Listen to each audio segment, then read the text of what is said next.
Microsoft's Xbox Series X is the newest console from Microsoft, and it comes in at about $500. Now I do have to mention the Xbox Series S, which comes in at $300, which is their discless and less powerful Xbox, but in this video we're just going to be focusing on the Series X. If you're interested in purchasing a Series X, I'll leave a link down in the description below where you can hopefully pick one up. In this video we're going to take a look at the Xbox Series X, review it, and let you guys know if it's worth upgrading from an Xbox One or an Xbox One X. Let's start first with the design of the new Xbox Series X. So unlike previous consoles, this is much more of kind of a cubed, squared off design that Microsoft has went with. A lot of this is to actually allow better airflow throughout the entire console in general. Now, I must admit, when I first saw this design, I wasn't a huge fan of it, but it does actually look pretty good in real life when it's standing up vertically. However, when you lay it down horizontally, it kind of looks weird, just looks kind of awkward in my opinion, and the base on the bottom is actually not removable. They also have this kind of green accent on the top of the actual console itself to make you look like the actual inside of the console is painted green. It's not, it's kind of just the top inside of the holes. Taking a look at the front of the actual console, you're going to get a few buttons on here. You'll of course have the power button there, you'll have a USB 3.2 port, you have the controller and accessory pairing button, a 4K Blu-ray drive, as well as a disc eject button. And on the back of the Xbox Series X, we have an HDMI 2.1 out port. There is no HDMI in port, so if you like to plug your Switch up to it, or a PlayStation, or a DVR, you can't do that anymore on this generation. Personally, I'm gonna miss that feature, but what do you do? We also get two USB 3.2 ports, a power port for the power cable itself, the Ethernet port, and a proprietary storage expansion slot for Microsoft's new kind of memory card SSD. There's no optical ports here, and unlike the PS5, there's no USB-C port, which is a bit of a disappointment. And then, as I mentioned earlier, there's no HDMI in, and the stand is not removable, so kind of a few drawbacks with the design, but overall nothing too major. Now the power on this thing is where it really starts to shine. It's actually got twice the power of the Xbox One X and 20% more than the PlayStation 5. So it's got 12.1 teraflops of computing power for games to utilize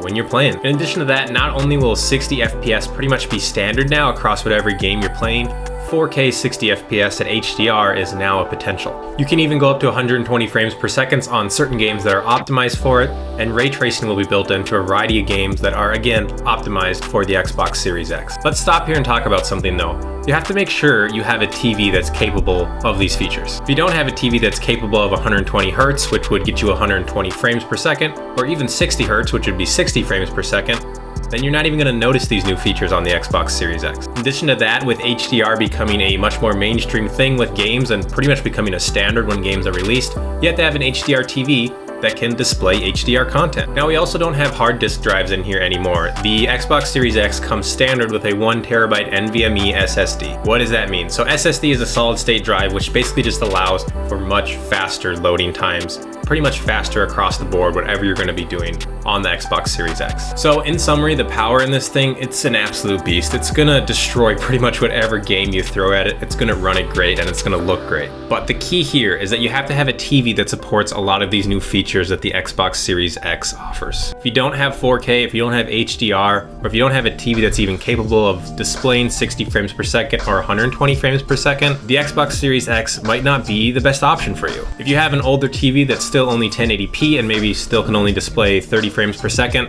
the biggest thing you're going to notice with the Xbox Series X, aside from some other features we'll get into in a little bit here, is a significant increase in speed with the new SSD. Is that worth $500? I don't know. That's for you to decide. Speaking of those additional features, one really nice new one here is Quick Resume. So Quick Resume basically allows you to switch between your most recently played games within about 10 or 15 seconds. So if you're playing Call of Duty with your friends and then you decide you're gonna go play Rocket League or something because maybe they have to step out for a little bit, you can quickly load up Rocket League and it'll resume it within about 10 or 15 seconds. And then if your friends come back and you want to continue playing Call of Duty, you simply load up Call of Duty, it'll quickly resume to where you were in about 10 or 15 seconds. It's one of those features where you don't think you need it, but once you have it, it's kind of nice to have and you don't want it to go away. Another really nice feature with the Xbox Series X is that if you do decide to get one, or even the Xbox Series S, nearly 100% of the Xbox One games are backward compatible with the Series X. The majority of Xbox 360 games are also backwards compatible, and even a ton of original Xbox games you can play on the Xbox Series X, which is just a cool feature to have. Some other things I noticed while I've been using my Xbox Series X is that that it's significantly quieter than the previous Xbox One generation. Doesn't matter which Xbox One you have, it's going to be significantly quieter